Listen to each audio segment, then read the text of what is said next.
meninas tiveram melhor desempenho, tanto em ciência quanto em matemática, esses aqui que eu marquei são todos países árabes. Né? Os meninos tiveram melhor desempenho aqui na Áustria, por exemplo, eu mesmo já não continuo esse aqui, da Itália também. E aqui eu marquei a situação do Brasil, que traz também um favorecimento para os meninos, né, tanto na ciência quanto na matemática, sendo que na matemática demonstrou mais se elevar. Mas, se a gente vir nessas duas áreas, de ciências e de matemática, se a gente for agora para os sub-áreas, há diferenças positivas a favor das meninas e também dos meninos. Então, há uma... depende, né? Então, esses dados aqui foram avaliações aplicadas na educação primária e secundária, né, no quarto e oitavo ano, nessas duas grandes áreas. E aqui, as meninas nas ciências se destacaram em biologia, ciências...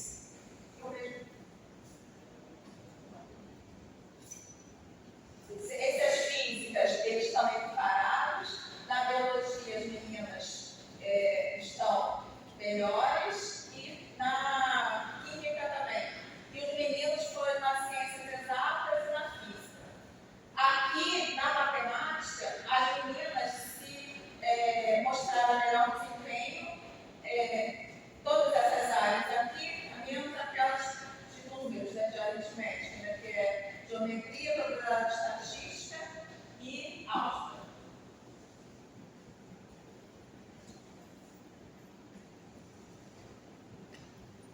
Eu também trouxe aqui esse panorama numa avaliação realizada em 15 países latino-americanos, e aí mostrando a diferença agora entre o terceiro ano, primário e o sexto.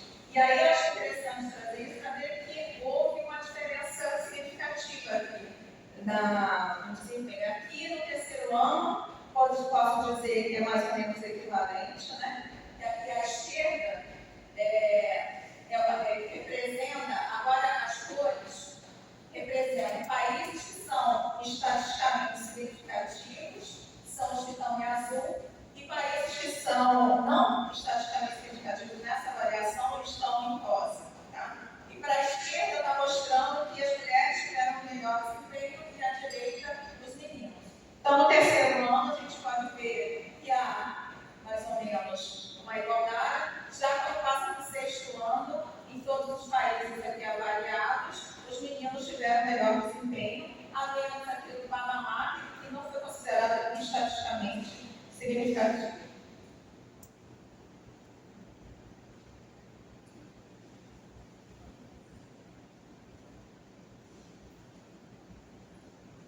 E aí também a gente mostra uma avaliação que foi realizada na área de computação e informática, né? Acho que é uma das avaliações internacionais dessa área para medir a fluência na computação. E ela foi aplicada 2 vezes, a estudantes de 8º ano, que é final fundamental aqui no Brasil, né?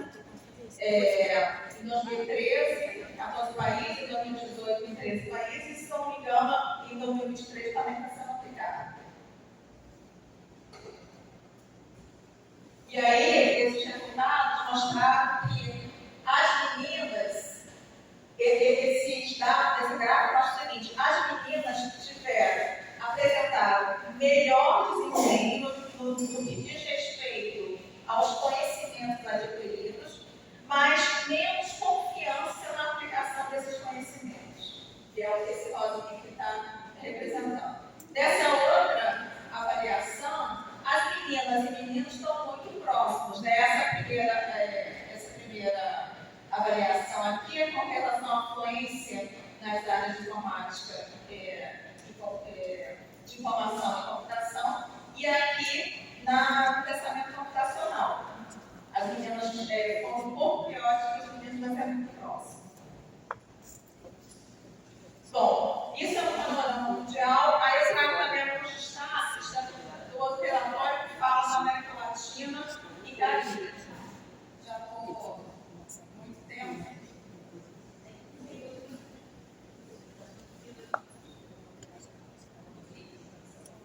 Aqui eu vou tentar ser um pouco mais rápida para poder chegar no Brasil. Aqui também ele viaja pelo ciclo de vida educacional, mas considerando os níveis educacionais e a carreira na pesquisa. Então, essa mudança de cor está querendo representar que à medida que a gente vai avançando em cargos mais importantes, há mais desigualdade com respeito ao gênero, né?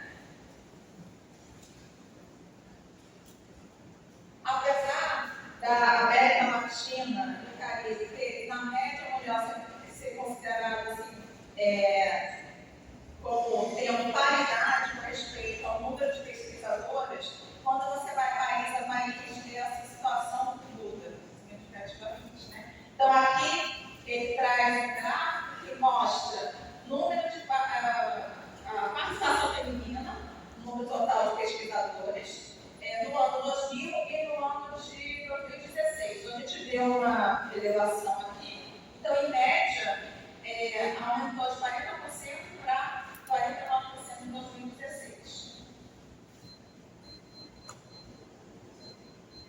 Apesar desses resultados, existem, então, vários pontos de desigualdade.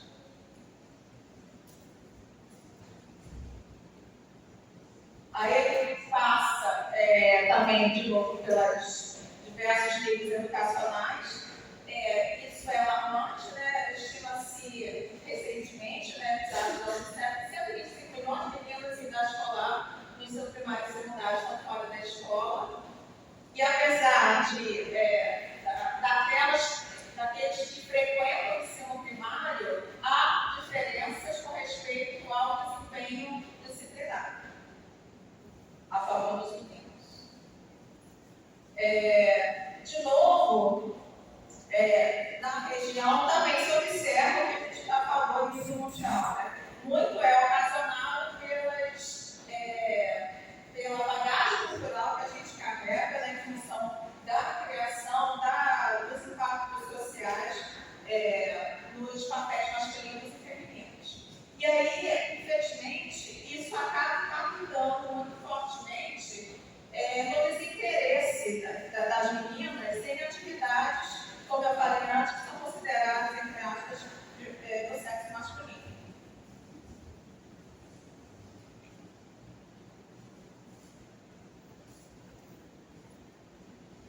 Na educação secundária, esse relatório diz que há uma participação feminina ligeiramente superior à participação masculina nessa região.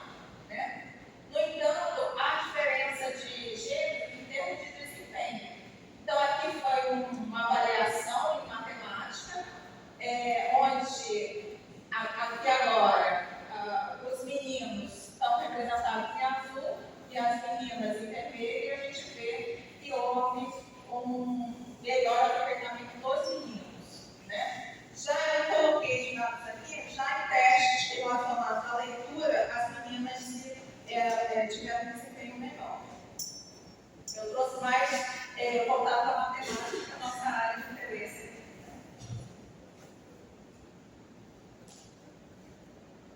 Quanto à expectativa de carreira, que a gente já até mostrou em níveis mundiais, também aqui sugere que, em média, os meninos são bem mais propensos a seguir carreiras como engenharia do que as meninas.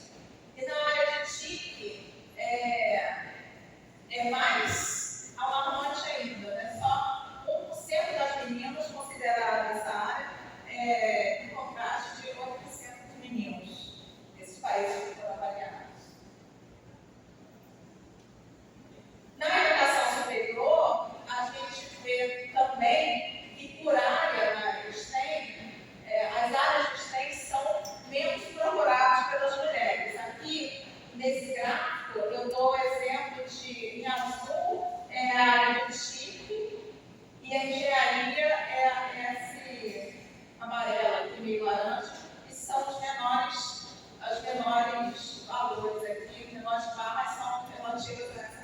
politicamente distante. Agora, com relação à quantidade de mulheres que são pesquisadoras, até que na região da América Latina e Caribe, ela tem um percentual relativamente alto quando comparado com a taxa global. Mas quando a gente vem para as atividades de inovação e desenvolvimento, essa disparidade aumenta bastante, né? Aqui, então, o percentual de mulheres investigadoras em todas as áreas, em diversos países, a gente pode dizer que tem uma paridade de gênero aqui, por esse gráfico.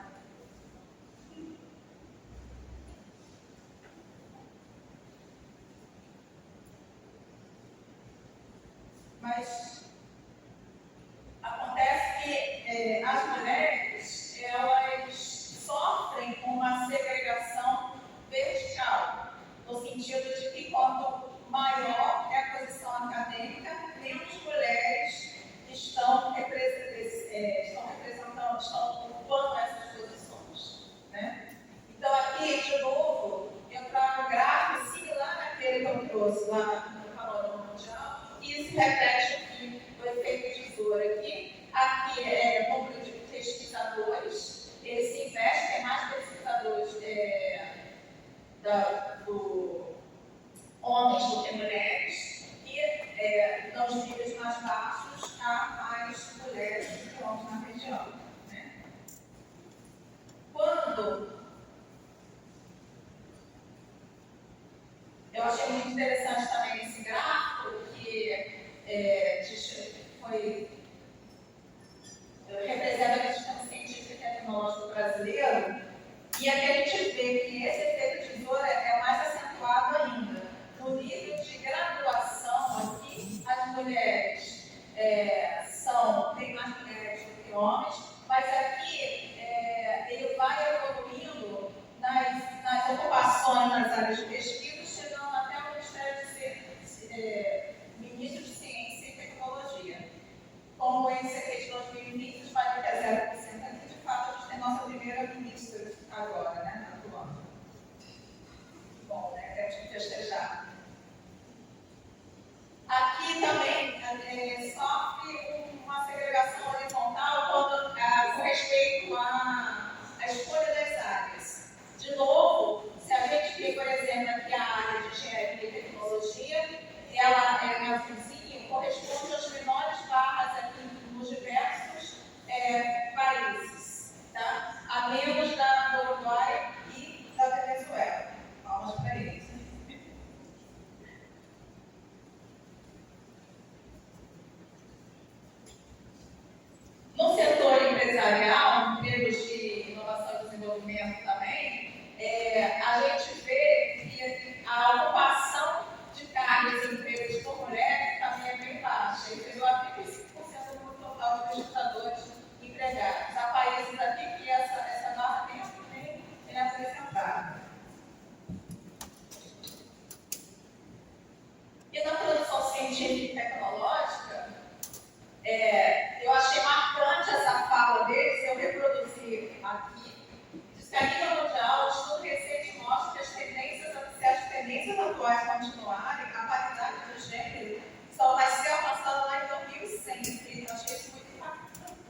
questão profissional.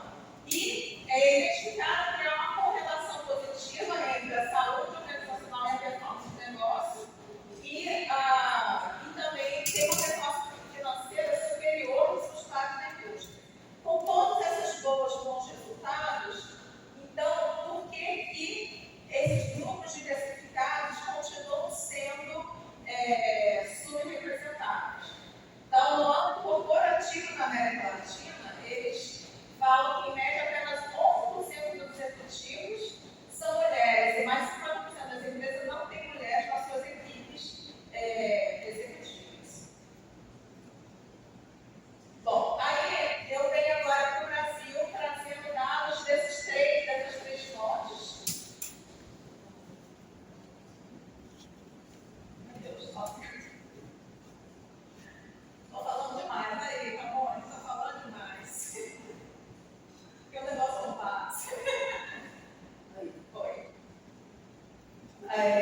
Bom, aqui são dados do IBGE, então eu vou falar um pouco mais rapidamente. Na educação no Brasil, a gente tem mulheres com ensino superior completo, tem uma taxa maior do que os homens, a menos dessa faixa etária aqui de 65 anos ou mais. Em cada nível educacional, é interessante que no Brasil tenha a paridade de mulheres ainda tem uma maior participação.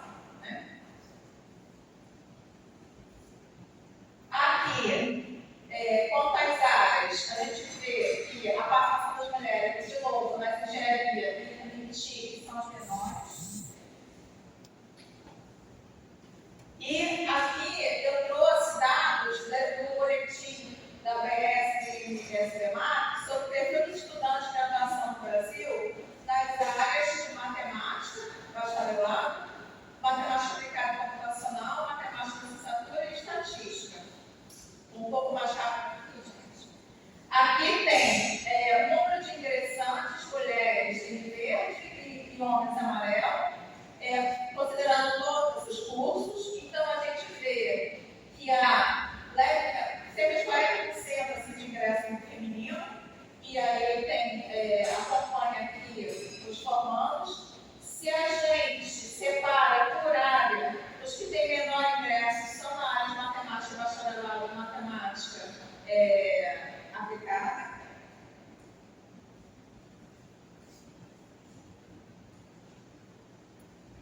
Quanto à diferença de modalidade de curso, a distância ou presencial, ou se a categoria administrativa, não há muita diferença entre esses dados.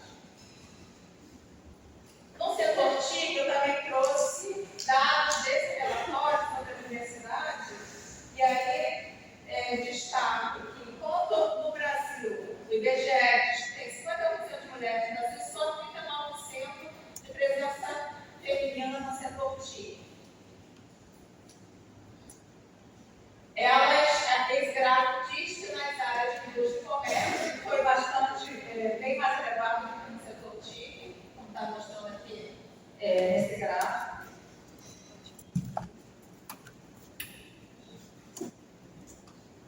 E, de novo, as maiores paridades são observadas nos cargos de valor agregado maior, né? Aqui a gente pode ver que o diretor-gerente e coordenação de especialistas são os que têm os menores participações femininas.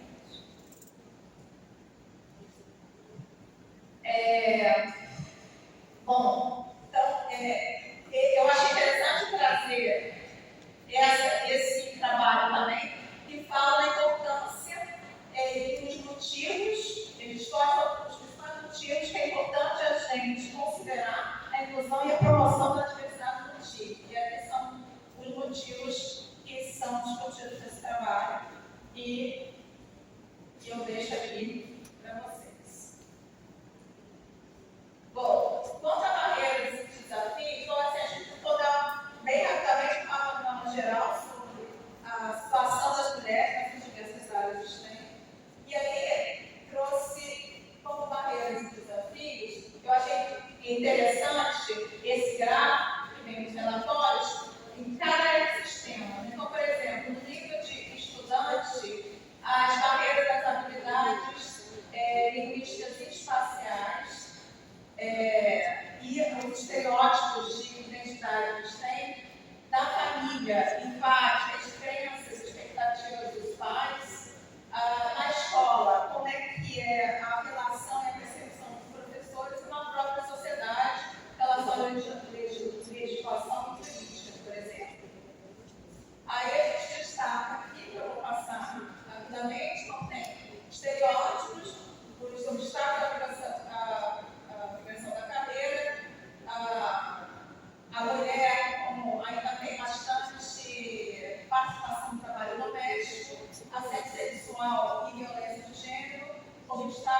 na liderança profissional e tomada de decisões.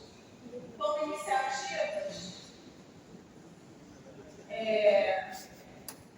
por exemplo, também tem as iniciativas que são colocadas em todos os níveis, né? Que se assemelham a diversos fatores, mas agora tentando promover ações positivas nesses diversos ecossistemas. Tá? E aqui eu também exemplifico algumas das ações que são sugeridas e já efetivamente colocadas nos diversos níveis. Né? Na governança, por exemplo, com planos nacionais e programas, no ensino superior, com diversas divulgações e programas para a reunião de meninas e mulheres. Esses programas também se estendem nas organizações internacionais, no setor privado, nas agências de cooperação nacionais e internacionais também. E aí, tem tempo, nós temos 3 minutos. Eu queria mostrar rapidamente as ações na UFES. Aqui são 2 projetos de extensão, um na área de engenharia elétrica, que promoveu rodas de conversa e oficinas, implantação de projetos de automação em ambientes escolares. Então, aqui eles, por exemplo, trabalharam em sistemas de automação de ventiladores. Na escola estadual, teve oficinas aqui em mais uma escola. E o projeto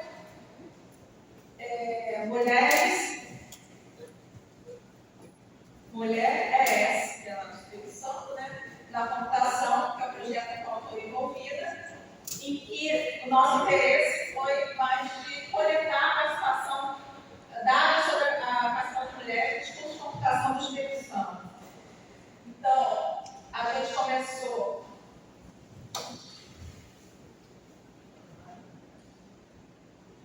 Me ajuda.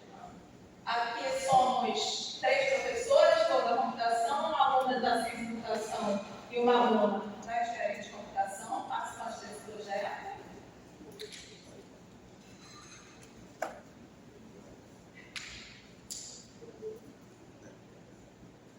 Esses são os objetivos.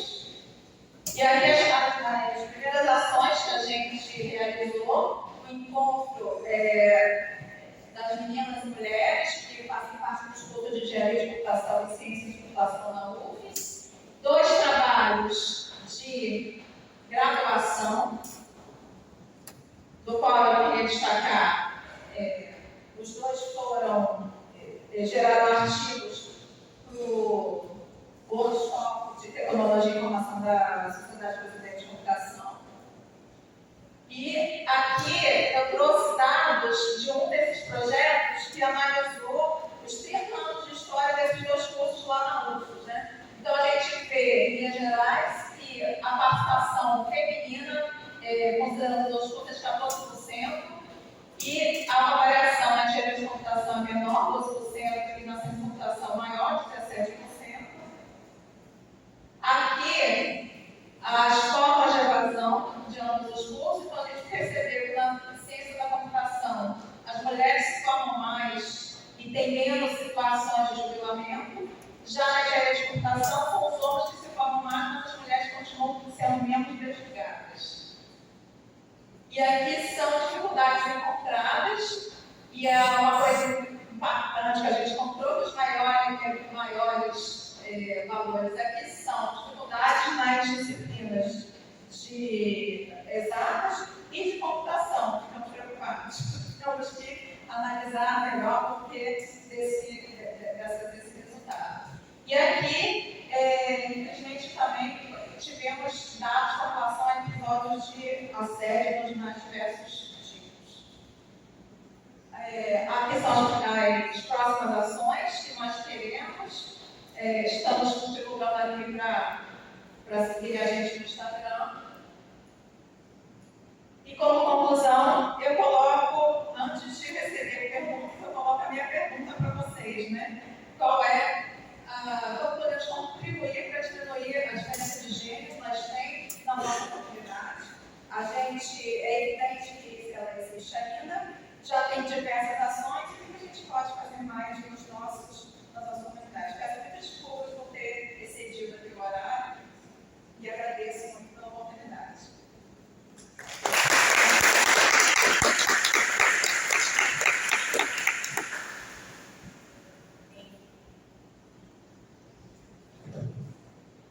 Alguém tem uma pergunta?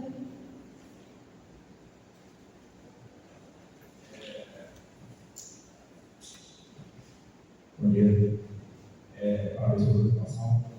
Eu vi que você comentou dando duas datas ali que me chamaram a atenção. Uma que é a agenda para 2030 e o outro foi o resultado disso só vai ser atingido em 2007. Como é que nós estamos nessa meta para 2030?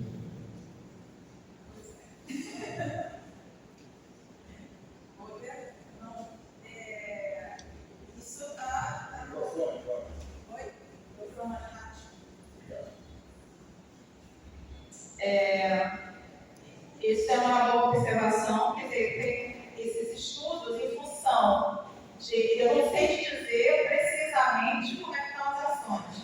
Eu sei que, assim, eu acho que de 2018 para cá, até reunindo material para essa palestra, percebi que tem bastante coisa em relação a ações para divulgação das áreas, para as mulheres, esses programas para reunir e discutir sobre essas dificuldades. Isso cresceu muito. Agora, há estudos como aquele, né, que identificaram isso. Eu não sei te dizer qual foi o escopo que foi considerado naquele estudo, né? Então, acredito que a velocidade disso tem até aumentado, mas talvez não o desejado, né? Mas eu não tenho dados mais precisos aqui para a gente informar. Claro, muito obrigado. Esse tipo de participação é muito importante, mas a situação que a gente está vivendo, acho que não é de entusiasmo. No meu departamento tinha meio a meio. Tinha, as mulheres tinham metade mais um no departamento, e agora no meu departamento tem duas mulheres, a Kelly e a Mary. A Mary é o prêmio e a Kelly é vice-presidente dessa temática. E as bancas de contratação do Instituto de Matemática tem a maioria das bancas é composta de homens. E uma delas, que tem maioria de mulher, tem de comunicação. Então, nós não estamos prestando atenção em como as bancas, como que o homem é capaz de entender a jornada do trabalho, é capaz. Então, a formação do banco de defesa, os cargos, a gente tem que prestar atenção, no entrador do conceito científico dessa temática, a gente tem que prestar atenção nas candidaturas. Porque se a gente não tomar ações institucionais, o quadro não vai mudar. A roda de conversa é importantíssima para a gente tomar conhecimento. Tem gente que fala assim, eu não sabia, eu não imaginava isso, não foi vocês falaram, mas institucionalmente a gente tem que agir já.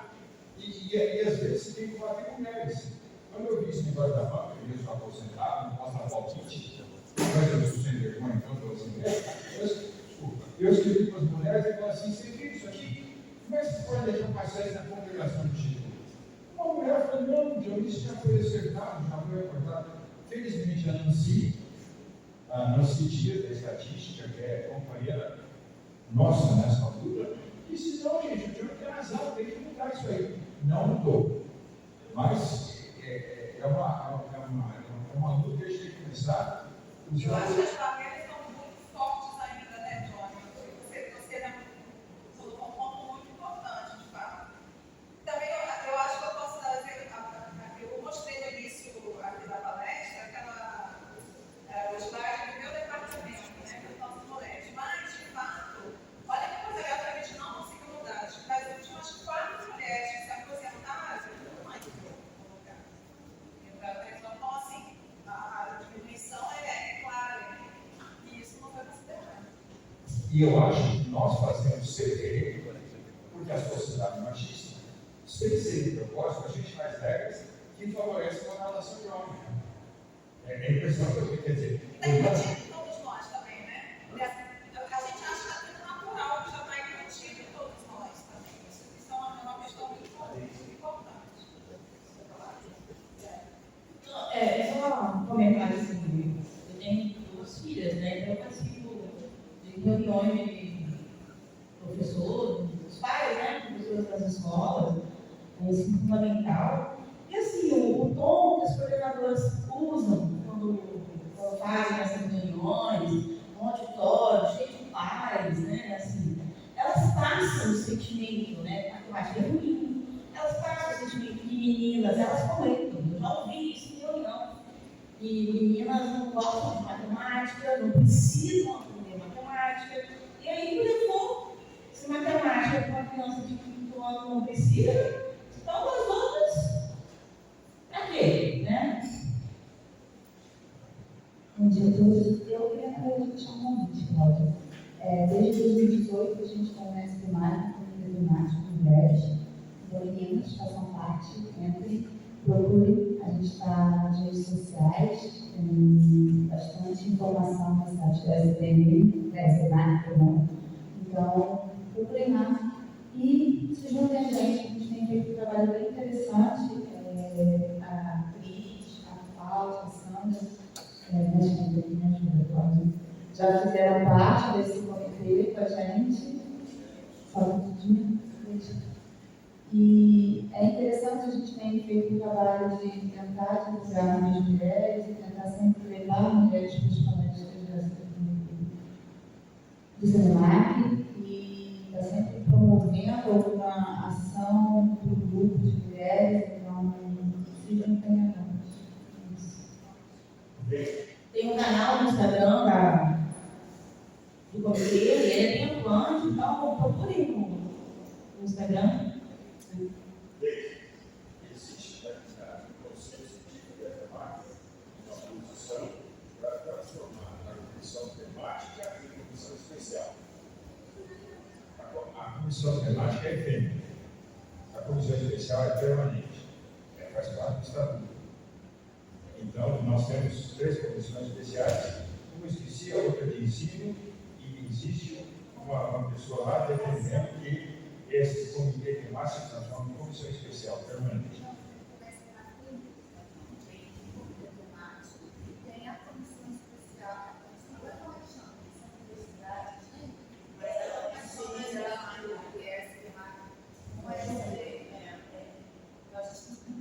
Não, a comissão especial, a Sandra não leu o livro. Aquele veio.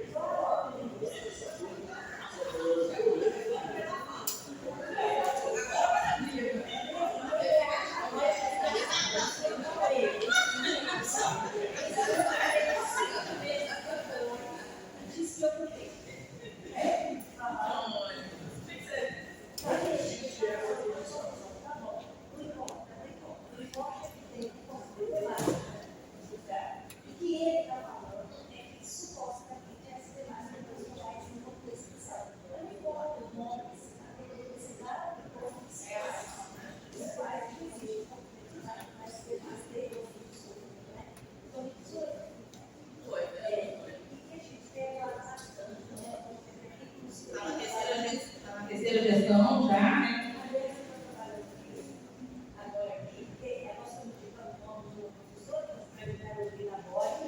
Eu o prêmio Carolina Bora, dentro da SBPC, então nós estamos fazendo isso. Hoje eu fui um dia, e aí nós estamos fazendo agora, bem preparando, e assim, essa atual gestão é a terceira gestão já do comitê, né? E a gente convida aí todas as meninas e os meninos, né, para participar, também, que é só de meninas, também tem meninos, e é muito importante a nossa o comitê se envolve, como você tem a notícia aí na logo sei lá. Ele fez agora, acabou de fazer, né, em várias instituições, simultaneamente, várias atividades, é bem importante. Isso vai precisar o nome do centro, mas essas questões que o João levantou,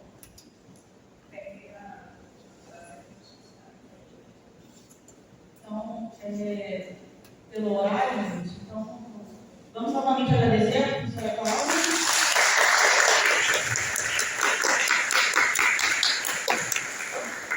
Vamos dar o procedimento.